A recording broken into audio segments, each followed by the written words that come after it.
The Redken Blur technique is for anybody fashion forward that wants to make a statement, whether whisper, talk, or scream. We each brought our own influences of what inspires us. So in order for us to evolve it and to be more innovative, we have to look at outside sources. We're now right on the edge of where hair color becomes the fashion statement. It doesn't look like any other technique that I've ever seen. So what we have are two color formulas. We have the dry hair in between, and then what we're going to do is we're actually going to use our blur brush and we're going to blend those two together. So what happens is by blending the two colors together, you create a third or fourth color. The reason why the blur brush is so important is because it doesn't create tension on the hair. So you can't necessarily get the same effect with a regular brush because there's too much tension on it. But because this is very much like a makeup brush, like when you blend your makeup out, would you be able to blend your makeup out with this type of brush? It would be too stiff, right? It would be too aggressive. So in this case, this is a vertical blur. We're going to take our brush and we're going to start working that color vertically, and then we'll take our orange and start working that across as well, okay? So we're still working in a downward motion. We're just blending the two together. Now sometimes you take the pink and you move the pink into the orange, and then there's other times where you take the orange and you move the orange into the pink. So what happens is you actually can create three or four different colors all working together on the same panel. So what do you think you lose in a finished product when you do this type versus blending with a stiff brush? What is it that you're losing? Hard lines, absolutely, right? So you get a more blended, soft effect. You don't see those hard lines anymore. So you can use two colors and everything will just kind of melt together. Okay, so this is a vertical blur. This is how we would do that.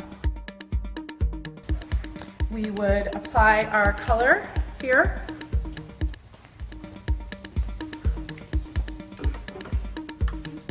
And then I'm also going to apply my second color here. And you'll notice like the hair that is left out is really important. So the less hair that you have, the less blur color that you have. The more hair that you have between your choices, the more blurring moments you're gonna have there. So the amount of hair that you leave out is just as important as the amount of hair that you color. So now I'm going to take my blur brush and I'm going to work these two colors together, and so now I'll create more of a horizontal effect versus a vertical effect, okay? Now I could blend this down, I could blend the yellow into the pink as well. Okay, so I'm just going to take this and just start blending this up and down like that. And now if I wanted to see more gold or yellow, I could take that gold and start moving that up as well. Okay? So you really let this brush work for you. That's the key thing, okay? It doesn't put a lot of tension or pressure on the hair, so you're able to work softly without pushing the hair around too much or without pushing too much color. Okay. Good. 2 colors or 3 colors, and I'll place them on the hair. Right. So, still maintaining that I'm leaving some hair out in between.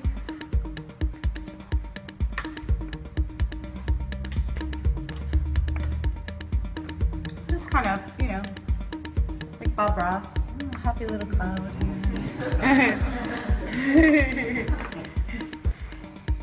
Like that. Okay, and then just put one here.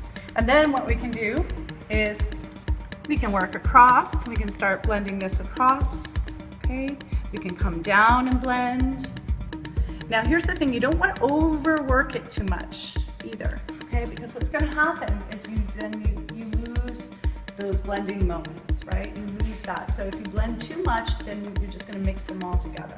So you really want to allow, you know, these colors to live individually, but then also using the brush to really blur them together so you can't tell where one color begins and where the other ends. What you're going to do is just softly kind of drag, making sure that you don't have a lot of color on your brush, and what you're doing is you're just going to start blending that out. Everybody likes to do their blending at the root a little bit different. Some people like to swirl it like so. Some people will come down, like drag the color up and down, like that. Okay? Some will push it up like this. Some will go across like this.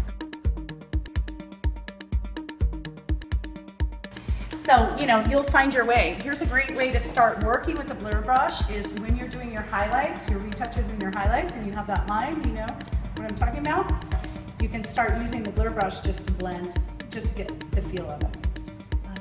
Yeah.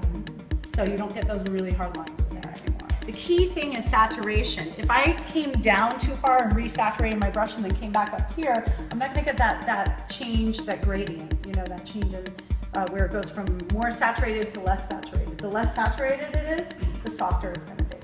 Okay? More so, you're playing with saturation for sure. Okay? So this is just a few different examples. We could even blend this mosaic a little more. So imagine what these panels will look like when they're finished and blown out. You don't see any hard lines. You can't really tell where one color begins and where the other one ends. So it's also really important, like the two colors that you choose, right? On a light level, it's really beautiful.